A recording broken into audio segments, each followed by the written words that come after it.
Let's see. What should we talk about? I wanted to sort of um, talk a little bit about the blues in general because um, I feel like everyone knows this chord progression, and it's so saturated into our collective consciousness. But I don't know much about very, very, very originally how this chord progression came about. Like, did someone create it, or what in the very, very, very beginning? I guess if that there is a beginning, how did this chord progression come about? Well, who knows really, where it began and how it began, but at the earliest recorded information, it places it in the country, of course. And there was country blues, there was white blues, and there was black blues, so to speak. And they're quite different. The form that you're talking about, or at least you're alluding to, really didn't exist for a long time. In fact, most blues before this tune, St. Louis Blues, um, were in major key, and he put it basically in minor. And then the 12-bar form that's so common now in blues really was all over the map, and pieces are called the blues early 20th century that have nothing really to do with the way you and I think of the form of the blues. Mm-hmm. Even St. Louis blues, um, the last chorus, the main chorus, St. Louis woman, da da da da da da, is ABBA, ABBA. It's not a blues form at all, which is really strange. I Mm-hmm. mean, from our historical perspective. Mm-hmm. So it gradually evolved, and early blues are basically one or two chords, and then they gradually get denser and denser. And of course, as it gets taken over by jazz musicians who are influenced by show music and much more chromatic harmony, you get all kinds of complicated chords involved. But that's much later. And speaking of this particular blues, the Saint Louis Blues, by W.C. Handy, right? Um, Right. is that? I mean, I know there's sort of. First of all, I don't even. I'm embarrassed to say I don't really even know the words to this song. Can you? I don't know if you would be willing to sing a little bit of it for us, or just tell me what the lyrics are. Well, you don't know what you're asking if you ask me to sing.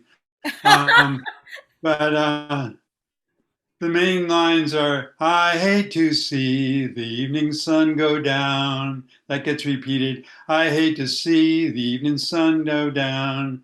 It makes me think I'm on my last go round. And then the second chorus is, feeling tomorrow like I feel today. Feeling tomorrow like I feel today. Uh, um, I'll pack my grip and make my getaway. So again, it's AAB. But the last one, St. Louis woman, I should have sung that chorus to this section. St. Louis woman with her diamond rings pulls that man around by her apron strings. Wasn't for powder and the store-bought hair, the man I love wouldn't go nowhere, nowhere, etc. Uh huh.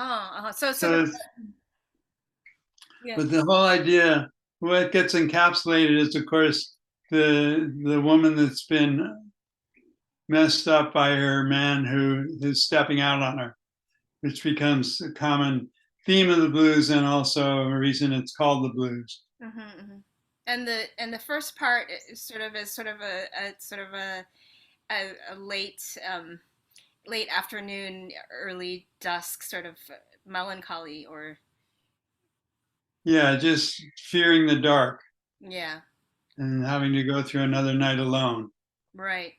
And I mean, I know that there's, I mean, this is an actual tune, an actual song, but I know that there's also Memphis blues and Chicago blues, New Orleans blues, but those are actual styles, whereas versus this St. Louis blues, which is not really a style. Is that Yeah, exactly. I mean, the whole idea of blues style wasn't encapsulated at this point. In fact, at this time, so Handy wrote this around 1912, or started to write it around 1912, and the famous recording was 1925 with Bessie Smith.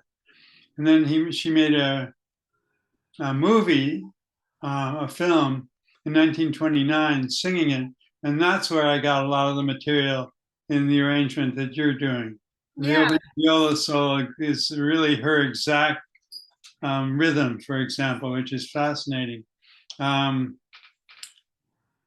but yeah, so style was so-called blues style was not at all established. In fact, the beginning of this has a sort of, some people feel, a tango quality. I'm not sure I get that, but tango was really popular in this country at that time. Uh-huh. And so things are still unsettled and all over the map if they ever, coagulated into some sort of formal design. And speaking of Bessie Smith, what she's such an important figure in sort of blues history. How would you say she, influenced blues artists after her? I mean, what sort of yeah, what sort of can you describe her? I don't know her legacy in that regard a little bit. Well, I think the main thing is just her emotional um, upfrontness about who she was and what she was feeling. And the opening verse actually of this song that she sings over and over is, "My man's got a heart like a rock cast in the sea. My man's got a heart." And she brings out the really dark, slow, rhythmically free, sad quality like nobody else, at least in the early days. And I think all those elements become really crucial to singing the blues, so to speak. And people Yeah, were gauged by the amount of emotion was in their voice as much as their sort of vocal dexterity. yeah. Speaking of sort of vocal um, effects or vocal nuance, I wanted to also. I have my violin here.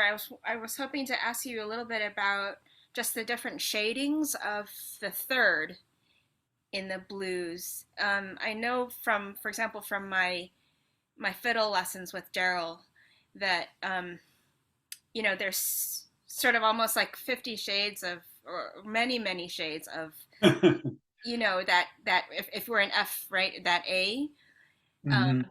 and so I was one. I mean, because as classical musicians, we kind of just. I mean, there are still many shades, I think, right? When you're talking about, but we kind of, we think of A, and then we think of A flat. But in between there, I think is where most of the shadings are, right? Or are there? I mean,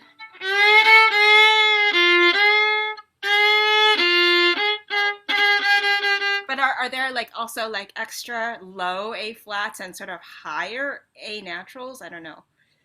Yeah, I think it's very individual. Some players play very flat, some players play sharper. Um, I think that the main thing is that what happened was people from Africa obviously came to what becomes the United States, and they brought with them African culture and with that African music. And the African scales are different from Western European scales. And so it's closer to almost an equidistant 5-note scale, which you really can't play on the piano at all. You could sort of allude to it on violin, obviously. Um, and then that plus the African sliding and bending pitch for expressive purposes, again, not common in Western European, at least church music, a lot more in pop or folk music of the time. Um, but what happens is the African comes here as a slave, and they're exposed to the Christian hymn. A lot of slaveholders were very religious, and one reason that they said they could keep slavery was they were converting these heathens to Christianity. So the next thing you know, these people with African scales and inflection and rhythmic freedom and so forth merges with a Protestant hymn, which is obviously in Western European scales. And you get these kind of in the cracks and kind of sliding into the pitch and changing texture and timbre. And all those things are from Africa. So we associate it not with Africa, but with Black music in general, which is coming out of that tradition. And so there is no, it's exactly a flat third or a major third or whatever. It's how a player kind of responded to that historical moment.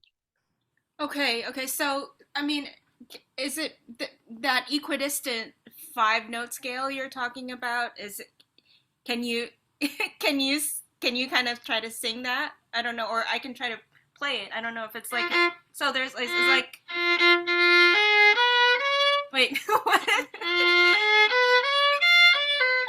I don't know. It's like We'll start with the pentatonic, say F, A flat, B flat, C, and then wait. E flat, F,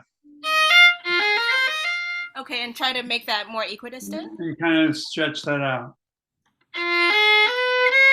Wait. Wait. How would that? Yeah. So.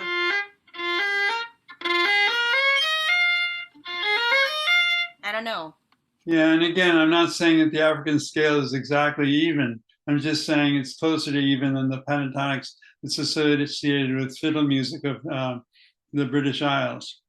I see. And so it's this wonderful historical moment, terrible politically and personally, but wonderful musically, because anytime you bring these clashes together, you create this whole new world. Um. Yeah.